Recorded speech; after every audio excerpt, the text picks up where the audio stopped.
Thanks for watching. Don't forget to like, comment, share and subscribe to Mufti Tariq Masood, famous scholar. شادی کی video تو اس میں عورتیں بھی ہوتی ہیں اللہ کے بندے, لڑکیوں کی کہاں جائز ہے وہ, اور آپ جس طرح کے فیشن کیے ہوئے ہوتے ہیں آج کل خواتین نے. جی جناب, صلاۃ و تسبیح. دیکھیں موبائل پہ قرآن پڑھنا تو بالکل جائز ہے. صلاۃ و تسبیح کے بارے میں اپنا کلپ ریکارڈ کروا چکا ہوں. دیکھیں اختلافی اجتہادی مسائل میں نا اختلاف رائے کا تحمل کیا کریں. یہ جو قضائے عمری پہ جو میں نے اتنا سخت بیان کیا نا, اس لیے کہ یہ اجماعی مسئلہ ہے. لیکن جس مسئلے میں علماء کا پہلے سے اختلاف ہو, رفع الیدین کا مسئلہ, امام کے پیچھے فاتحہ کا مسئلہ, اسی طرح شب برات کا مسئلہ, اس میں رات کو فیصلے ہوتے نہیں ہوتے, اور رات کا فیصلہ والا تو وہ بالکل ہی وہ ایسے ہی قول ہے, یعنی کچھ چیزیں اس میں بھی اختلافی ہیں نا. تو جو اختلافی مسائل ہوتے ہیں اس میں اگر ایک عالم اپنی رائے بیان کر رہا ہے تو آپ بے شک اس کی رائے سے اتفاق نہ کریں. کیا ہو گیا بھائی؟ اس کی رائے سے آپ بے شک اتفاق نہ کریں, لیکن اس پہ طنز کرنے کی آپ کو اجازت نہیں. اسی کے بارے میں نے کلپ ریکارڈ کروایا تھا کہ صلاۃ و تسبیح پر جتنی بھی حدیثیں ہیں وہ سب ضعیف ہیں. سمجھ رہے ہیں؟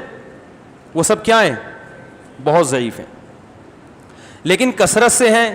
اس وجہ سے جمہور علماء ان کی کثرت کو دیکھ کر صلاۃ و تسبیح کے سنت ہونے کے قائل ہیں کہ بھئی اتنی کثرت سے ہیں, جو ضعیف حدیثیں کثرت سے ہوں تو درجہ حسن تک پہنچ جاتی ہیں. بات سمجھ میں آ رہی ہے؟ نہیں آ رہی؟ اور حسن حدیث بھی قابل قبول ہوتی ہے. تو اصول حدیث کے لحاظ سے بہت سے علماء نے فتویٰ یہ دیا, جن میں حنفی بھی ہیں. علامہ ابن عابدین جو فقہ حنفی کے بہت مشہور مفتی ہیں, محقق ہیں, ان کا بھی یہی قول ہے. اور فتاوی شامیہ میں جس پہ فقہ حنفی میں اکثر فتویٰ اسی پہ دیا جاتا ہے, اس میں بھی ہے کہ صلاۃ و تسبیح پڑھنا کیا ہے؟ سنت ہے. تو ہمارے مدارس میں یہی قول اختیار کیا جاتا ہے کہ سنت ہے. لیکن بعض علماء ایک دوسری رائے بھی رکھتے ہیں. وہ یہ کہتے ہیں کہ ٹھیک ہے, یہ اصول بذات خود تو ٹھیک ہے کہ ضعیف حدیثیں جب کثرت سے ہوتی ہیں تو حسن تک پہنچ جاتی ہیں, لیکن وہ ایک اور بات کہتے ہیں کہ اس نماز کی جو کیفیت ہے, جو طریقہ نماز کا ثابت ہوتا ہے, نبی سے جو تواتر کے ساتھ جو نمازیں منقول ہیں یہ ان سے ٹکرا رہی ہے. یعنی بعض دفعہ کمزور دلیل کو بھی لے لیا جاتا ہے, لیکن اگر وہ کمزور دلیل متواتر دلیل کے اگینسٹ ہو رہی ہے تو پھر اس کو نہیں لیا جاتا. اور خاص طور پر جو امام ابو حنیفہ اس بارے میں بہت زیادہ سخت ہیں. وہ کہتے ہیں قرآن مجید کی آیت متواتر ہے, اسی طرح کوئی حدیث متواتر ہو تو اس کے مقابلے میں اگر خبر واحد بھی آ جائے گی نا, چاہے وہ صحیح ہو, تو وہ اس کو بھی رد کر دیتے ہیں. وہ کہتے ہیں 100% یقینی چیز کی وجہ سے وہ چیز کو نہیں چھوڑا جا سکتا. یعنی ایک چیز جو 100% یقینی نہیں ہے, اس کی وجہ سے اس چیز کو نہیں چھوڑا جا سکتا جو 100% یقینی ہو. اس کی بہت مثالیں ملتی ہیں. حدیث میں آتا ہے کہ البکر بالبکری جلد مئۃ و تغریب عام, کنوارا مرد اور عورت جب زنا کرے تو 100 کوڑے لگاؤ اور 1 سال کے لیے جلا وطن کرو. بالکل صحیح حدیث ہے, بخاری کی حدیث ہے. لیکن امام حنیفہ نے اس حدیث کو کہ ظاہر کو نہیں لیا. اب لوگ اعتراض کرتے ہیں امام صاحب نے بخاری کی حدیث چھوڑ دی, یہ اتنی صحیح حدیث چھوڑ دی. بھائی اس لیے چھوڑ دی ہے کہ یہ قرآن کے کیا ہے؟ اگینسٹ ہے. قرآن میں جو زانی کی سزا بیان کی جا رہی ہے وہ یہ ہے کہ الزانیۃ والزانی فاجلدوا کل واحد منہما 100 جلدہ, زنا کرنے والے مرد اور عورت کو 100 کوڑے لگاؤ. اس میں اللہ تعالیٰ نے مزید کوئی سزا بیان بولو نا بھائی نہیں کی. اگرچہ یہ بخاری کی حدیث ہے لیکن قرآن کے مقابلے میں مضبوط نہیں ہے. اس کی یوں سمجھ لیں کہ قرآن کی کوئی ایک آیت کا انکار کر دیتا ہے فوراً کافر, بخاری کی کسی حدیث کا انکار کر دے گا کافر نہیں ہوگا. گمراہ ہم ضرور کہیں گے, کافر نہیں ہوگا. تو اس لیے انہوں نے اس حدیث میں تعویل کی ہے, رد نہیں کیا. تعویل کا مطلب بھئی یہ سیاسی حکم ہے کہ 1 سال کے لیے جلا وطن کر دو, کیونکہ ایک ہی جگہ رہ کر عشق معاشقہ ہو گیا ہوگا, زنا کر رہے ہیں, ان کو ایک دوسرے سے دور کر دیں گے. تو اگر حاکم اور قاضی یہ سمجھتا ہے کہ ان کو جلا وطن کرنے سے فائدہ ہے, زنا چھوڑ دیں گے تو کرنا چاہیے, نہیں سمجھتا تو بعض دفعہ جلا وطن کرنے میں فائدے کے بجائے نقصان ہے. اس لیے کہ یہاں تو مقامی لوگ ہیں, جب انسان اجنبی جگہ پہ جاتا ہے تو برائی کی طرف قدم اور زیادہ. خاص طور پہ لڑکی کو جب جلا وطن کریں گے تو اس کے پاس کمانے کا اور کوئی ذریعہ نہیں ہوگا, وہ زنا ہی کو پیشہ بنا سکتی ہے. سمجھ میں آ رہی ہے بات؟ اب لوگ تو کہہ دیں گے بخاری کی حدیث, حنفی لوگ بخاری کی حدیث نہیں مانتے, بخاری کی حدیث, او بھائی مانتے ہیں لیکن قرآن کو پہلے فوکس کرتے ہیں. لیکن بہت سے فقہا نے اس حدیث کو بھی لیا ہے, ان کے اپنے اصول ہیں, ہر فقیہ کا اپنا اصول ہوتا ہے اور سب صحیح ہے ہمارے نظر. لیکن امام حنیفہ کا اصول اس بارے میں بہت سخت ہے کہ جو متواتر احادیث سے اور قرآن سے جو چیز ثابت ہوگی تو اگر کوئی چیز اس کے اگینسٹ ہوگی تو اسی جیسی پاورفل ہونی چاہیے, ورنہ اصول یہ ہے کہ وہ اس کو رد کر دیتے ہیں. تو صلاۃ و تسبیح والی جو نماز ہے اس سے بعض دفعہ ایسی چیزیں ہوتی ہیں جس سے عام نمازوں میں سجدہ سہو واجب ہو جاتا ہے. مثلا نبی صلی اللہ علیہ وسلم سے تواتر کے ساتھ جو نماز منقول ہے اس میں کیا ہے کہ تلاوت اور رکوع میں وقفہ, بولتے کیوں نہیں ہونا چاہیے. صلاۃ و تسبیح میں ہر رکعت میں وقفہ ہوتا ہے. تو یعنی ایک ایسا عمل جس سے عام نمازوں میں سجدہ سہو واجب ہو رہا ہے, اتنا ناپسندیدہ عمل ہے, اور وہی اس مکروہ عمل کا ارتکاب آپ کس میں کر رہے ہیں؟ صلاۃ و تسبیح میں. تو چونکہ مکروہ عمل کا ارتکاب کر رہے ہیں تو اس کے لیے وہ کہتے ہیں, یعنی اصول کہتے ہیں کہ دلیل اسی جیسی پاورفل ہونی چاہیے.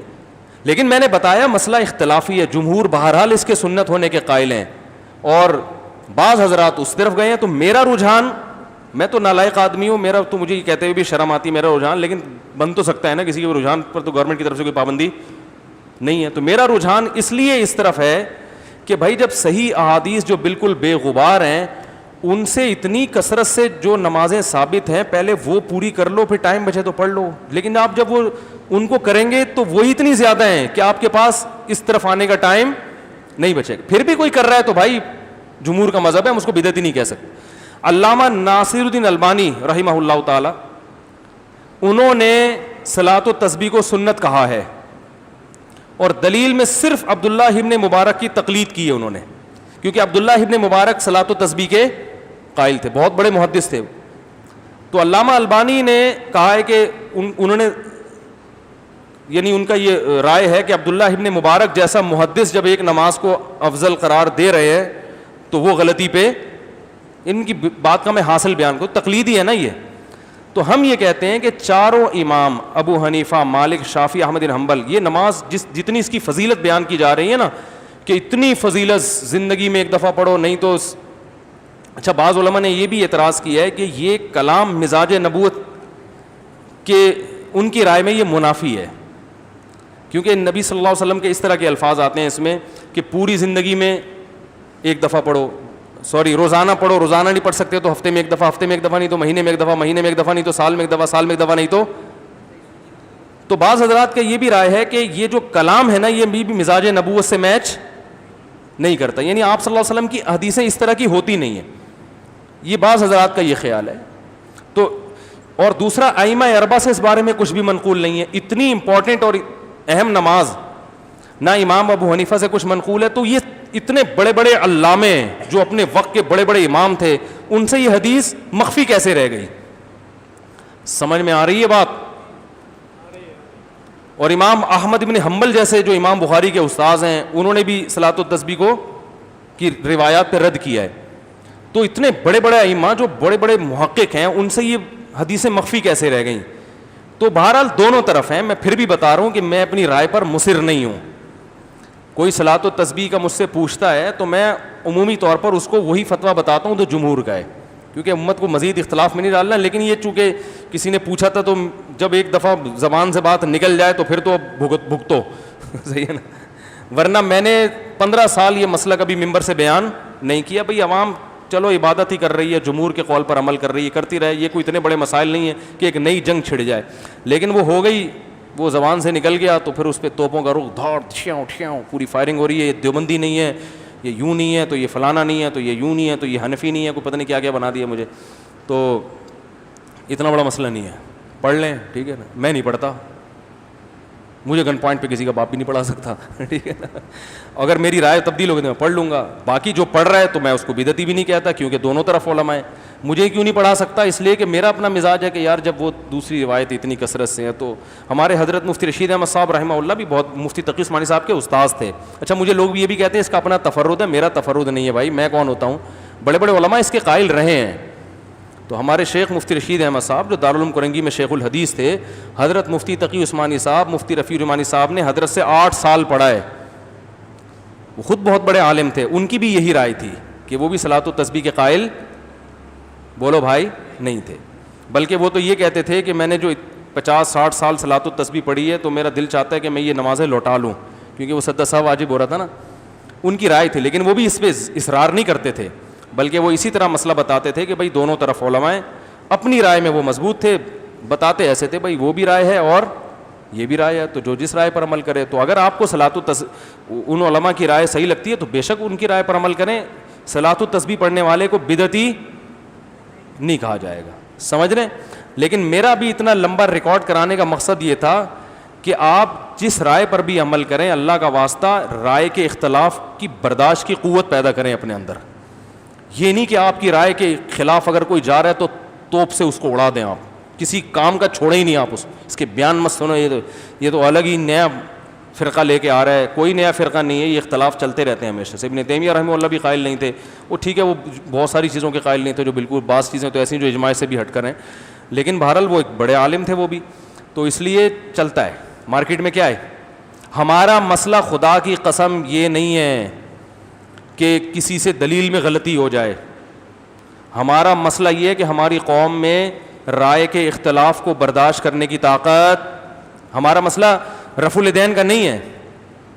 صحابہ میں رفع الیدین والے بھی تھے، رفع الیدین نہ کرنے والے بھی، لیکن پھڈے بازی بولو بھائی نہیں تھی. تو ہمارا جو مسئلہ ہے نا کہ بس میری رائے پہ اڑ جائے کہ میں ہی صحیح ہوں باقی سارے کیا ہیں غلط ہیں.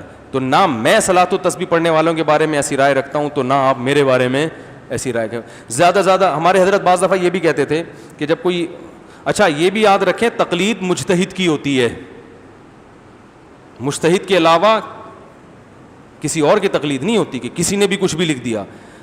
امام و حنیفہ اور یہ جو امام شافعی تو ان کی تو اس لیے ہوتی ہے کہ یہ بہت بڑے محقق تھے، یہ تو ہماری سوچ سے بہت ہوئے، انہوں نے تابعین تبع تابعین کا دور دیکھا ہے. ان میں غلطی تو ان سے بھی ہو سکتی ہے، لیکن ان میں غلطی کا امکان ہم میں جتنا امکان ہے نا اس سے کم ہے، ہم میں غلطی کا امکان زیادہ ہے. مجھے ایک صاحب کہنے لگے کہ یار امام حنیفہ سے غلطی نہیں ہو سکتی. میں نے کہا ہو سکتی ہے، لیکن آپ کی جو تحقیق ہے نا اس میں غلطی کا امکان امام حنیفہ کی تحقیق سے غلطی کے امکان سے زیادہ ہے. 100% تو اجتہادی مسائل میں کوئی بھی رائے قائم نہیں کی جا سکتی کہ کون صحیح ہے کون غلط ہے، امکان ہی کی بیس پہ چل رہا ہے کہ کس میں امکان زیادہ ہے کس میں. میں نے کہا ان میں کم ہے، آپ میں زیادہ ہے. تو امام حنیفہ کے بعد جو لوگ ہیں، تو پھر کوئی جو مفتی ہو جو خود تحقیق کر سکتا ہو، اس کے لیے پھر ہر ایک کے قول کو بالکل ہی جو ہے نا وہ تبھی ایسا ہوتا ہے. بہت سارے اقوال ہیں شامیہ میں ہیں جن پہ فتویٰ نہیں دیا جاتا، تو یہ چلتا ہے مارکیٹ میں، سب چلتا ہے. تو اس میں زیادہ ٹینشن لینے کا نہیں ہے. بولے یہ بھی ٹھیک ہے. اور زیادہ بول دیں مفتی صاحب کا تفرد ہے. کیا بول دیں؟ بولے صاحب کہ اپنی مفتی صاحب کبھی کبھی سٹھیا جاتے ہیں. یہ کمنٹ کر لیں یار مفتی صاحب بہت اچھے ہیں، بہت اچھا بیان کرتے ہیں، کبھی کبھار پٹری سے اتر جاتے ہیں. اتنا لکھ دیں تو بھی مجھے کوئی تکلیف نہیں ہوگی. اس دفعہ صلاۃ و تسبیح کے معاملے میں مفتی صاحب پٹری سے اتر گئے ہیں، بس اتنا بول دیں چلے گا. بھائی کوئی بھی پٹری سے کسی بھی وقت ٹرینیں اترتی ہیں، ہمارے جہاز اتر جاتے ہیں. اترنا رن وے پر ہوتا ہے، بنگلے میں جا کے اترتے ہیں. تو مفتی صاحب نہیں پٹری سے اتر سکتے؟ تو بول دیں بھائی پٹری سے اتر گئے. لیکن یہ کہ یہ اسلام سے ہی خارج ہو گئے ہیں اور یہ اہل سنت سے خارج ہو گئے ہیں، یہ تو پاگل ہو گیا ہے، اس کا تو دماغ خراب ہو گیا ہے، یہ پھر تھوڑا یہ آپ پٹری سے یہ آپ پٹری سے اتر گئے، مفتی صاحب نہیں اترے. پھر اللہ تعالیٰ سمجھنے کی عمل کی توفیق عطا فرمائے. چلے جائیں بھائی، بہت ہو گیا.